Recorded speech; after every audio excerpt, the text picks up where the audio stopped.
मेघालय के खूबसूरत पहाड़ियों में जहां लोग शांति और प्यार के लम्हे जीने जाते हैं, वहीं ये खबर सामने आ रही है कि एक नई दुल्हन ने अपने पति के खिलाफ एक ऐसी कॉन्स्पिरेसी रच दी जो किसी क्राइम थ्रिलर से कम नहीं थी। ये कहानी है सोनम रघुवंशी की, जो शादी के सिर्फ 9 दिन बाद अपने हनीमून पे अपने ही हस्बैंड राजा रघुवंशी के मर्डर की मास्टरमाइंड निकली। और जब ये बात सामने आई तो पूरा देश सुनकर सन्न रह गया। हालांकि जहां लगातार इस केस के अपडेट्स हमारे सामने आ रहे हैं, उसी बीच कुछ ऐसा हुआ है कि मेघालय के मिनिस्टर अलेक्जेंडर लालू हेक ने डिमांड किया कि सोनम और राजा के परिवार मेघालय से माफी मांगे। लेकिन क्यों और क्या ये माफीनामा सिर्फ मिनिस्टर ने ही मांगा है या और भी बॉडीज हैं जो एक्यूज और विक्टिम के परिवार से इसी तरह की डिमांड कर रही है? आइए इस वीडियो में जानते हैं पूरी स्टोरी क्या है और साथ ही केस में हुए नए खुलासों पर भी नजर डालते हैं। आपको बता दूं कि क्योंकि अब सोनम ने पुलिस के सामने सरेंडर कर दिया है, तो दोनों पक्षों के परिवार मीडिया से इंटरैक्ट कर रहे हैं। और इसी इंटरैक्शन में डिसीज्ड राजा रघुवंशी की मां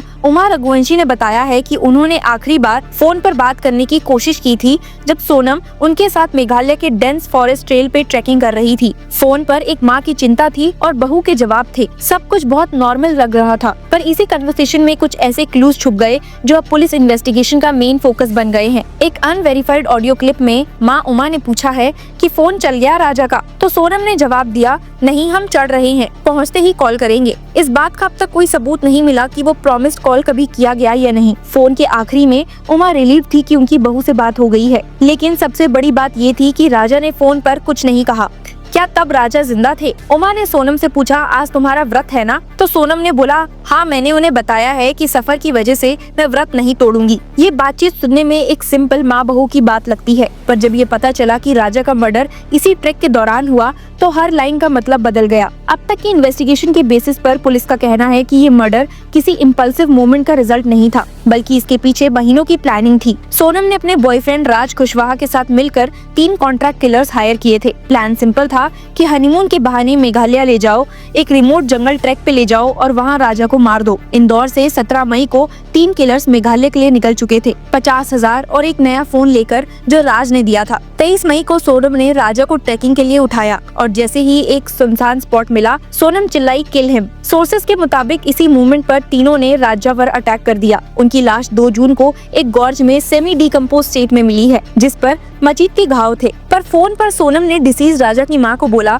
हम वाटरफॉल देखने गए थे, मैं मना कर रही थी पर वो नहीं माने। ट्रैक बहुत टफ था, जंगल में कुछ भी खाने को नहीं मिला। पुलिस की माने तो अब तक ये बात क्लियर है कि ये एक कवर अप था। सोनम ने पूरा प्लान बना रखा था, गाइड को मना कर दिया गया था अगले दिन के लिए। गेस्ट हाउस रजिस्टर में उन्होंने खुद लिखा है कि उन्हें सुबह ब्रेकफास्ट नहीं चाहिए और वो अर्ली मॉर्निंग निकल जाएंगे। उन्होंने कॉन्फिडेंटली बोला, हाँ रास्ता पता है। इस इन्वेस्टिगेशन में गेस्ट हाउस के मालिक ने भी बताया कि 23 मई की शाम को राजा और सोनम एक लोकल गाइड के साथ आए थे। उन्होंने बिना किसी डिस्कशन के रूम बुक किया और गाइड को बोला कि कल उनकी जरूरत नहीं है। नेक्स्ट मॉर्निंग सोनम और राजा बिना ब्रेकफास्ट के निकले। किसी को अंदाजा भी नहीं था कि ये उनका आखिरी दिन साथ होगा। 25 मई को ओनर ने मोबाइल पर न्यूज देखी और शॉक हो गए। रजिस्टर चेक किया गया, वही गेस्ट थे, राजा और सोनम। सोनम के पास सिर्फ एक छोटी एयरबैग और हैंडबैग थी। कोई झगड़ा, कोई सस्पिशियस एक्टिविटी उस रात नहीं दिखी। 26 मई को पुलिस ने उनसे कांटेक्ट किया, स्टेटमेंट लिया और रजिस्टर सीज कर लिया। 8 जून को सोनम यूपी के गाजीपुर में अपने भाई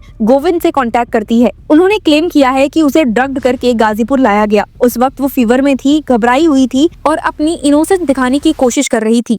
एक सीनियर पुलिस ऑफिसर ने मीडिया को बताया है that Sonam has claimed that she was drunk and brought to Ghazipur, but she was a poor planner who thought she could escape by presenting herself as the victim। आपको जानकारी तो होगी ही कि police ने सोनम और राज कुशवाहा के अलावा 3 कॉन्ट्रैक्ट किलर्स को भी एमपी और यूपी के अलग अलग इलाकों से पकड़ा है। कॉल रिकॉर्ड्स ने राज और सोनम के बीच की सारी बातें खोल दी हैं। और तो और ट्रांजिट रिमांड भी मिल चुकी है। सोनम को 3 दिन के लिए और बाकी 4 को 7 दिन के लिए शिलोंग ले जाया जा रहा है। अब बात करते हैं इस केस के पॉलिटिकल एंगल की। मेघालय के मिनिस्टर अलेक्जेंडर लालू हेक ने डिमांड किया है कि सोनम और राजा के परिवार मेघालय से माफी मांगे। उनका कहना था, we are thankful to the Meghalaya police for their crackdown and complete investigation within 7 days. साथ ही उन्होंने वार्निंग भी दी, if the apology isn't issued we may file a defamation case. यही नहीं, Shillong based civil society group confederation of Meghalaya social organisation यानी कि कॉम्सो ने भी सोनम के परिवार से माफी की डिमांड की है। चेयरमैन रॉय कुपार सेनरम ने कहा है, they should apologize to the government of Meghalaya, the Meghalaya police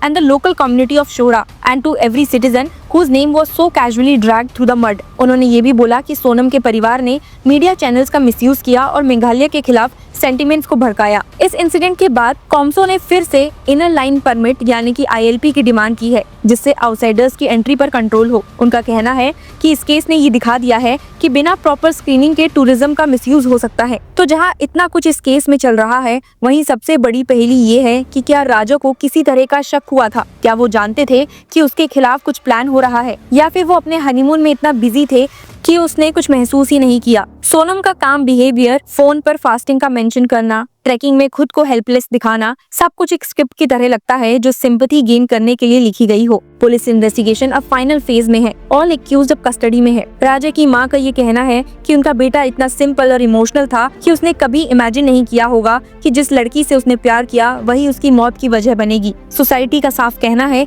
कि ये कहानी सिर्फ एक मर्डर मिस्ट्री नहीं है, ये एक वार्निंग है, एक लेसन है कि प्यार के नाम पर अंधविश्वास कभी कभी जिंदगी ले सकता है। डिसीज्ड राजा रघुवंशी के लिए ये हनीमून उसकी जिंदगी का आखिरी सफर बन गया और सोनम रघुवंशी, उसकी दुल्हन, अब एक मास्टरमाइंड मर्डरर के रूप में जेल के अंदर है। इस कहानी में अब भी कई सारे सवाल बाकी हैं। क्या ये सिर्फ एक अफेयर की वजह से हुआ मर्डर था? क्या इसके पीछे और भी कोई मोटिव्स हैं? क्या सोनम पहले से ही शादी को एक कवर अप बना रही थी, या फिर क्या किसी और ने इस मर्डर प्लान में रोल प्ले किया है? जब तक पूरी चार्जशीट फाइल नहीं होती तब तक ये केस एक शॉकिंग स्टोरी नहीं बल्कि एक इमोशनल ट्रॉमा भी है, राजे के परिवार के लिए और उस सोसाइटी के लिए जो कभी इतना अंधविश्वास करती है प्यार में कि खुद का दर्द देख नहीं पाती। So stay tuned with law Chakra, the truth is still unfolding.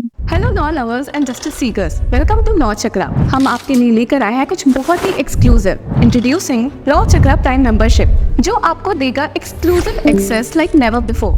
Full insider access, वो भी बस घर बैठे। यही नहीं, प्राइम मेंबर को मिलेगा access to exclusive interview session with renowned जजेस, लीगल एक्सपर्ट्स एंड लॉयर्स। ऐसे इनसाइट्स जो आपको कहीं और नहीं मिले। इसी के साथ अगर आप कभी सोचे कि हम कैसे लेकर आते हैं आपके लिए ये लीगल अपडेट्स, तो इसके लिए भी प्राइम मेंबर्स के लिए है हमारे पास एक special sneak peek behind the scenes of law chakra. Brainstorming session से लेकर ब्लूपर्स तक सब कुछ। In short, more content, more update and more analysis। Political legal controversies हो या इन डेप्थ लीगल सेशंस, सब कुछ आपको मिलेगा एट वेरी मिनिमल प्राइस। बनिए लॉ चक्र की प्राइम मेंबर और अनलॉक कीजिए full potential of legal knowledge. अभी ज्वाइन कीजिए।